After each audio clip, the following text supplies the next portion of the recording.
Everyone. Hey everyone. In case we haven't told you lately, Yeah, we haven't had a video in a few weeks. well, yeah, we're really glad that you're here. Yeah. So we're at the little house right now. Again. Still.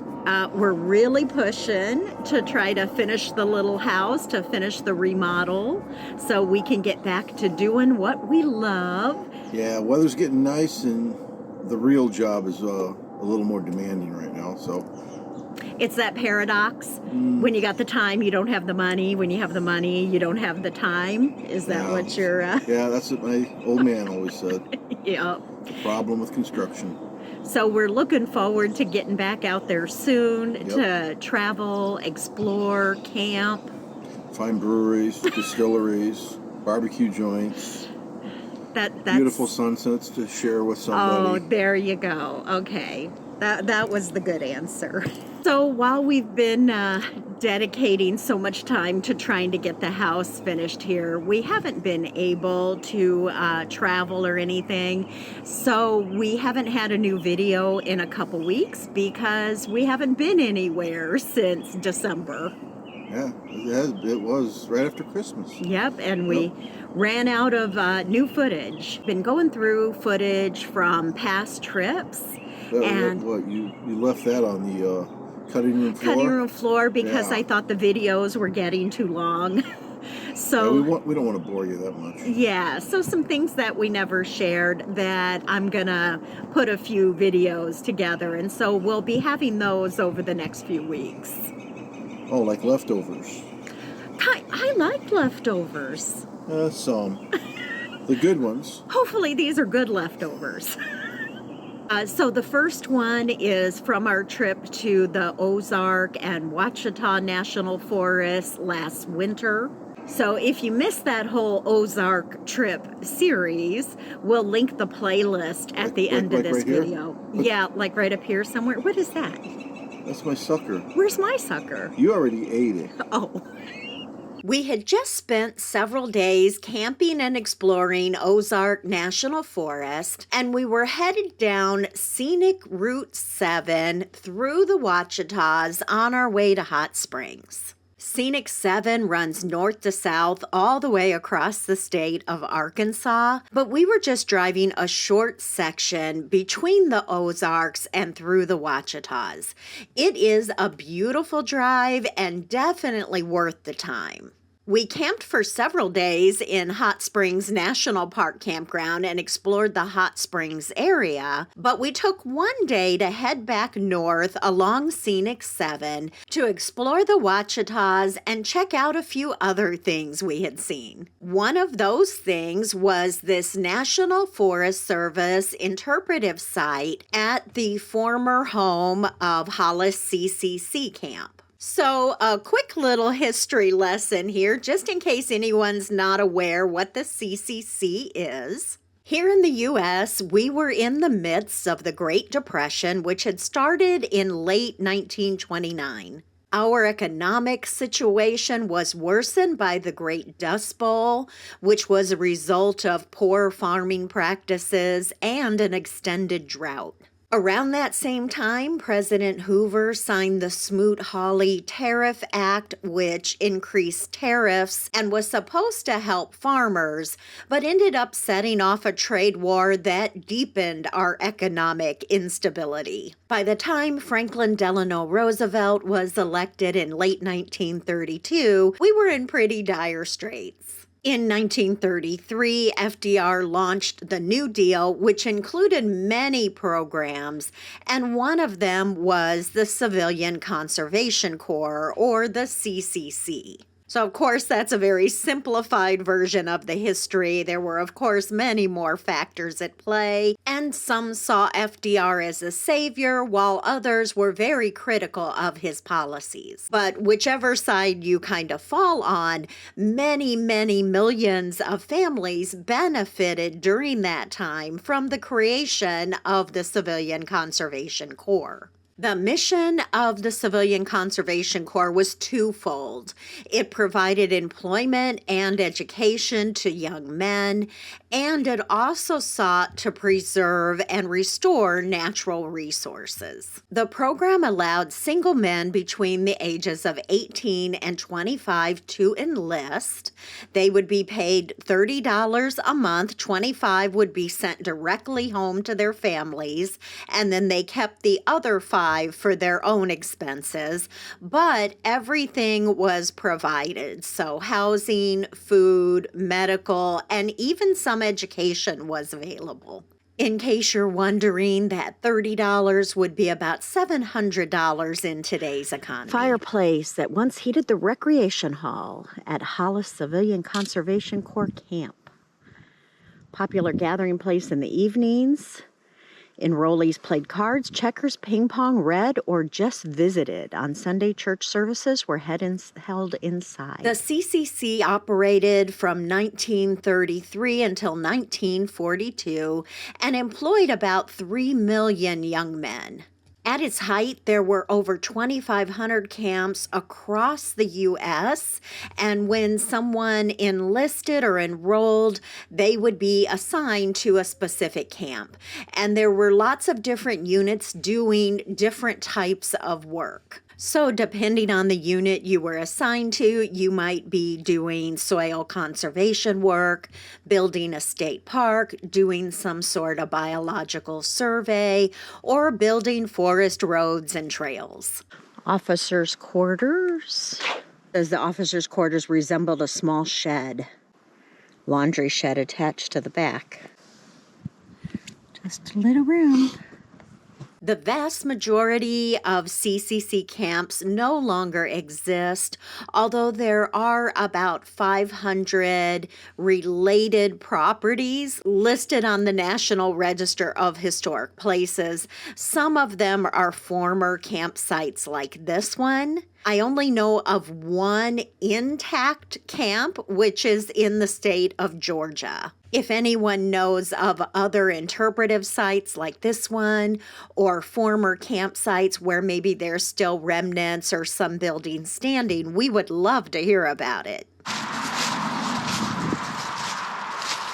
I know what this would have been.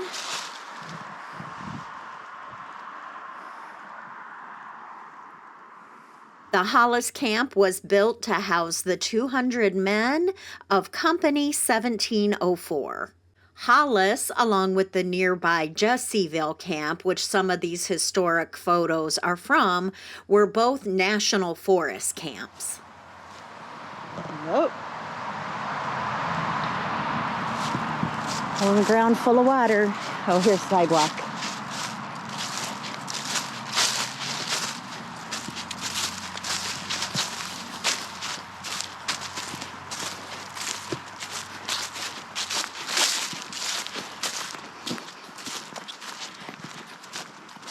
You see the stone-lined,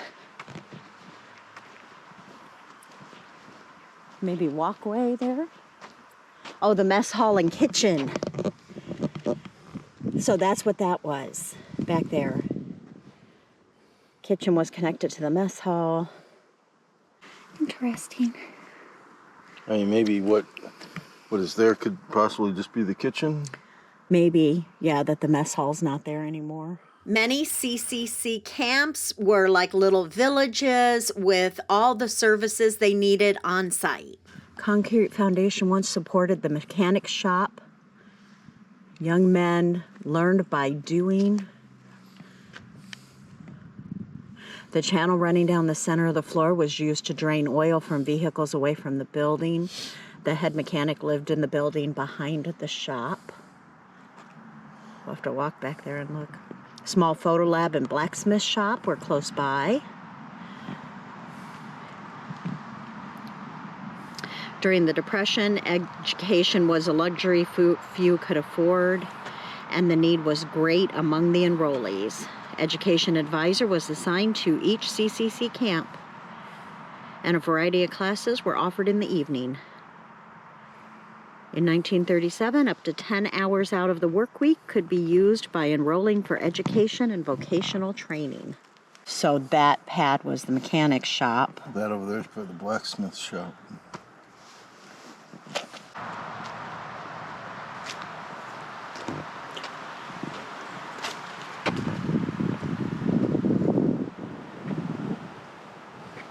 The infirmary to the left, beyond the small drainage. So back over there somewhere in the trees. So yeah, so we're here. Yeah, so the infirmary was back over there. All these footings right here. Water tanks. Power, yeah. Power plant. Power pump.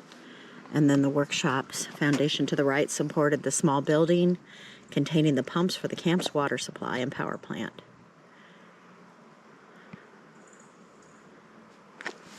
Yep. So water tanks and the power plant.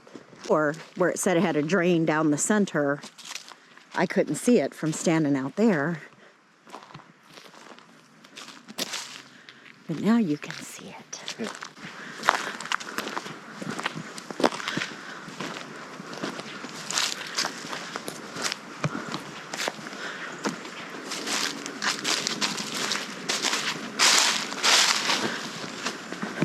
Sidewalks to the different buildings.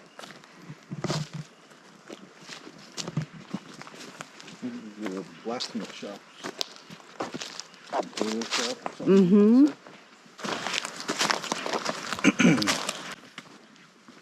It's humid.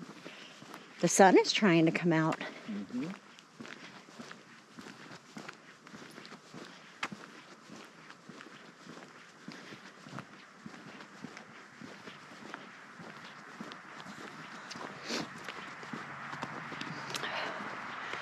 Oh, we have opposing signs here. Let's see this one first, the barracks. All that is left of the barracks. Slept 200 enrollees. So this was the walkway. Long, narrow buildings.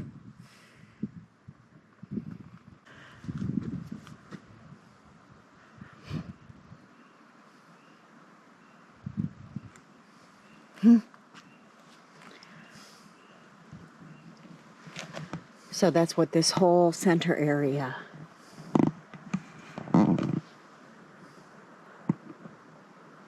Was barracks. And the bathhouse. The latrine. Pit-type latrines. Interesting. It's kind of hard to see some of the stuff through the sign. Many of the signs here are in bad shape, and one was even missing. I had watched a video that somebody local to the area had posted. They were saying that they had talked to a park ranger who was here on site doing a survey of some sort and was explaining that they were planning some upgrades to this site, but now with a lot of the cutbacks and stuff, they don't know that that is going to happen.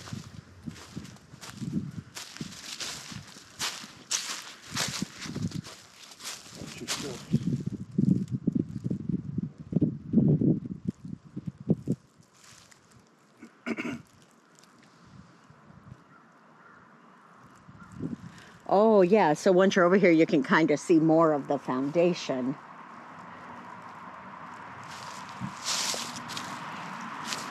So this was the latrine area, and then the showers and stuff were down here. Even though there's not that much left here to see, we still felt it was worth the stop and the walk around. It probably took us about 15 minutes to walk around the site and read the sign. We think it's interesting to see places like this and to think about how people lived during that time. And it's kind of crazy to us that this site is almost 100 years old. We hope they're able to make some improvements at some point, and we would love to see a reconstructed, even replica of what a camp was like. to be able to walk around and experience the location. It's definitely an interesting part of our collective history. We hope you enjoyed coming along with us as we explored today, and we'll see you in the next video.